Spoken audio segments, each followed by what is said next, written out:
The order is going to be the economy advantage and then the equity advantage. Okay, so what order should your flow sheets be in? Great job. Should I start? Are you ready? Yeah. Are all of our judges ready? Yes. Okay.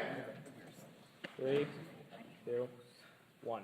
Plan. The United States Congress should amend relevant statutes to include a strong legal presumption that a non-citizen applicant is entitled to admission to the United States and eliminate immigration restrictions that are not time-limited responses to articulate conditions. First advantage, the economy. Uniqueness.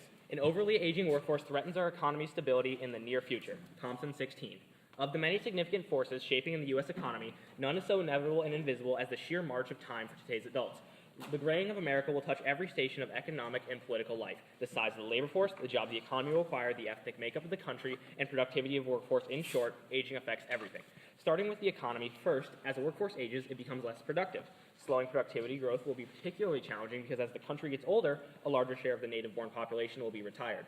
The simplest way for Washington to think about the future is often as accounting for an accounting exercise. For this reason, main decisions about the future of governance are focused on the debt, which is appropriate to a degree. There's no question without changes to taxes, spending, growth, or healthcare inflation, deficits will grow in the near future due to the increased health insurance demands of the elderly. Next, link/solvency. Immigration helps us address the economic problems associated with an aging workforce by bringing in new, younger workers to fill out the economy. Code 17. America's population is aging, both directly and indirectly through American-born children of immigrants slows that process. This is one critical potential benefit of immigration. Since an aging population can slow an country's economic growth, immigration would add 23 million members to the workforce over the next 25 years. But only 2.2 million seniors. The influx of new, younger workers may contribute to economic growth over the next generation. Next, internal link. The U.S. should open its borders and minimize restrictions. It will end our current enforcement disaster and massively boost the economy. LEGRAINE 10. America should open its borders. Anyone who wants to immigrate to the U.S. should be allowed to do with a bare minimum bureaucracy. Those already here should be illegally here should be legalized. Open borders would make this country richer, more entrepreneurial, and more secure. Critics object that law-breaking illegals should not be rewarded. Yet, for the most part, these people's only crime is wanting to work hard and earn a better life for themselves and their children. They do jobs that most people spurn: pick fruit, wash dishes, pack meat. Without them, America would grind to a halt. Government efforts to stop migration have mainly been driven underground, at huge financial and human cost. Billions of dollars are wasted annually in a futile effort to seal an inherently unsealable border. More people have died trying to cross over the border to Mexico in the past decade than were killed on September 11th. Even tougher measures won't work. Ending this senseless and unwinnable war would make America more secure, not less. Instead of chasing harmless migrants, federal agents should concentrate on identifying and neutralizing homegrown and foreign terrorists. Above all, opening the border would bring huge economic benefits.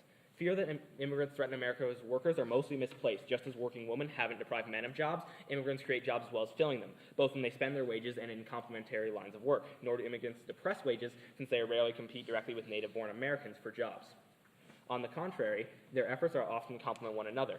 Immigrant diversity and dynamism stimulates new ideas and businesses. Like starting a new business, migrating is risky and hard work is needed to make it pay off. Immigrants are 30% more likely than native-born Americans to start their own businesses. That number would surely be higher if we legitimize their status. Legalizing would unleash their entrepreneurial energies and swell tax revenues. Exceptional individuals who generate brilliant new ideas are often migrants. Many worry that if America opened its borders now, millions would come. The welfare burden would be unsustainable and society would collapse. Yet such fears are misplaced. Most people don't want to leave home, let alone forever. The belief that free migration is incompatible with a welfare state is also incorrect. Allowing people to move freely is not just a matter of economic self-interest, it's also a moral imperative. Freedom of movement is a basic human right that should not be denied to people less fortunate than ourselves. Since migration is inevitable, far better that it be safe and legal. A pipe dream, that's what people once said about abolishing slavery. Next, impact. Economic crisis risks war. Trump has eroded U.S. economic leadership and global institutions, meaning we cannot control a crisis. Haley 18. This dynamic should be deeply troubling. Although the president and his advisors may eschew the economic responsibility, the U.S. retains its role as a global leader. This role requires that it acts as the crisis manager for the global economy when problems arise. Problems will continue to arise, it is a statement of fact. The effects of those crises depend on how the U.S. and others respond. The danger is that after a year of integrating international institutions and alienating international partners, the Trump administration has eroded the stock of trust and goodwill that facilitates international cooperation. Effective management of any global economic crisis requires competent leadership. Competent leadership, in part because international global economic financial markets and those who manage them are a fickle advocate of independence. Would the current incumbent of the White House subordinate his ego to advance the interests of the greater good? It is difficult, if not impossible, to conceive of him doing so. It's more likely he would react with his usual management style, best described as chaotic. Intentional or not, chaos is unlikely to foster effective crisis management. In this respect, while recent stock market gyrations are worrisome, the real risk is to global financial and economic stability lies in an administration that lacks a temperate experience to chart a course out of turmoil. Next, advantage 2, equity, uniqueness. Right now, racism and other forms of discrimination affect nearly everyone in the U.S. Immigration restrictions result in widespread discrimination in the workplace and society in general. Johnson, 07. Immigration law and border enforcement are plagued by racial discrimination. The tolerance of discrimination raises serious moral concerns and constitutes bad policy.